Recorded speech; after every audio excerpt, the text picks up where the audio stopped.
Today I'm at the Dancing Arts Center. This has been a fixture of teaching dance in Holliston for 36 years. It was founded by Holliston native Karen Edison. It's now owned and co-directed by Gregg Saulnier and Patrick Notaro. How did you get to Holliston? I actually got us here to Holliston probably 3 years ago. I interviewed for a job. I was teaching ballet at Heritage Ballet in Lincoln, Rhode Island, and they couldn't give me any hours that I wanted, any more hours. I was only doing 6 hours a week. So my director there found this email from Dance Action Network, which is Karen Edison sent it out to the community, the dance community. And she knew I was looking for more work, so she forwarded it to me, and that's exactly how I found my way into Holliston. I said, it's exactly what I need. It was like 30 hours of teaching a week, and with the possibility of someday buying it. Mm-hmm. I came to interview March 2012, and I got the job, and then it all escalated from there.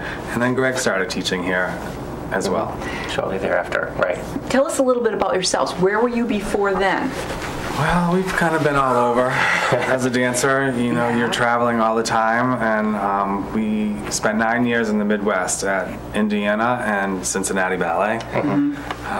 We basically wrapped up our, I danced for several years beyond Mr. Notaro, so my professional performing career wrapped up at Cincinnati Ballet around 2004. And right after that, I was actually appointed co-director of their academy, so I had the opportunity to run their school. And Cincinnati Ballet is like a top 12 size company in the country, so it was a really wonderful learning experience. It was a great way to segue out of performing into basically more teaching and actually arts administration. So I had that under my belt. We made the decision to come back to New England. We're both natives of Massachusetts. Oh. So it was kind of always in the back of our minds when we were done dancing, we were going to come back. And we just happened to do that in 2005. At that point, we didn't have any affiliate with a company locally, so we just started teaching all over. Okay. And then we made the decision, you know, at some point we should probably either think about starting our own school or look to buy.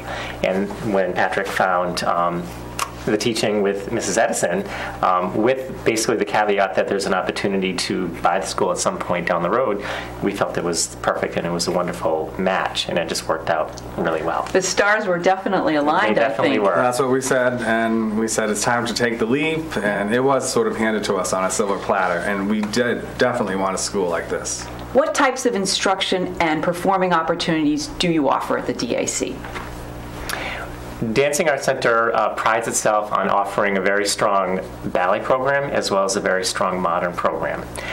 We do also offer jazz, but the core is ballet with a strong modern component. That's how we basically describe it to anyone who wants to come and take classes here and train at Dancing Arts Center.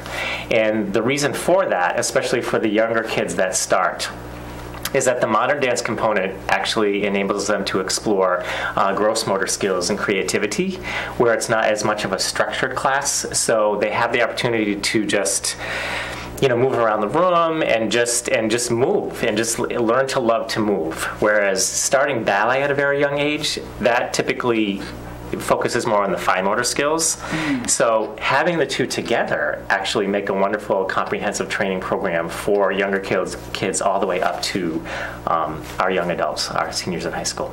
And what age can you start here? We actually have some classes that are called, they're like Mommy and Me classes. They start at toddler, 18 months. Oh. The parents are in the class with them, but real in earnest training, you know, our main division starts at age 8. That's our level 1. But we do have a whole children's division. Creative movement. We have something basically for everyone, and we have programs for adults as well. Oh, I didn't realize that. We have open adult classes as well. Oh, and so what about performing? What are the performing opportunities? We typically offer about 4 performances a year, plus we do 2 summer showcases. And our biggest performance is the Nutcracker. Mm-hmm. We do that in December, and we do that at the Norwood Theater. We recently just performed there at the Norwood Theater, and we get to go back in the spring, so we're very excited about that. Yep. It's just a lovely theater that's been renovated renovated recently in the past 3 years. We were surprised to get our Nutcracker there because it was August when we found out about the theater, which is really Very late. Yeah. in the year to book a theater, and we were very surprised there was no Nutcracker there. And once again, those stars aligned, and we brought our show to the theater, and they are going to have us back next year. And you'll be back there in the spring. What's your Yes. production? Well, at the end of the year, it's called a culmination performance, our spring concert, and it's a showcase of all the students' classroom work, and then we do typically do a performance in costume, and this year we're doing third act of Coppelia. What other opportunities do you have here? You have a summer camp, I guess, or Summer is really for dance students. It's a wonderful time of year to dance because they don't have the same kind of schedule, like academic load on their plate, so they can come and really just focus on their dance. Again, we offer the summer programs to our children's division, so with that starts at age 4 to about age 8, and then we go into our main division as well. That's about age 9 to young adults. what is your future vision for the Dancing Arts Center? Well, we go back and forth with that all the time. Yeah. I have my vision, he has his vision. I would like to see us have a post-grad program where seniors can hang around Holliston or Framingham, and if they're not ready emotionally to go away just yet, at that age, to try to join a company, I would like to offer them the real experience of working here full-time, making a little bit of money, like a stipend, while they still learn, and it will give us the opportunity to have the accelerated dancers still performing for us. With us. Sort of like a little company. Oh, One of my visions is to establish a nonprofit entity aspect of the school so that we can offer scholarships to our talented kids. It's very expensive. Some of them come here upwards of 30 hours a week, Yeah. and a tuition bill for that amount of instruction, gets expensive. well, I really appreciate you taking the time to tell me about the DAC, and I can't wait to go to one of your performances. Yep. Well, we were thrilled that you offered. You came in one day, I remember meeting you, and wanted to do an interview with us. Well, we were thrilled that we were going to be able to be seen in the local arts.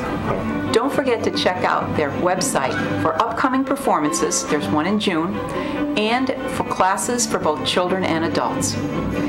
This is Chris O'Lawless for the Heartbeat of Holliston.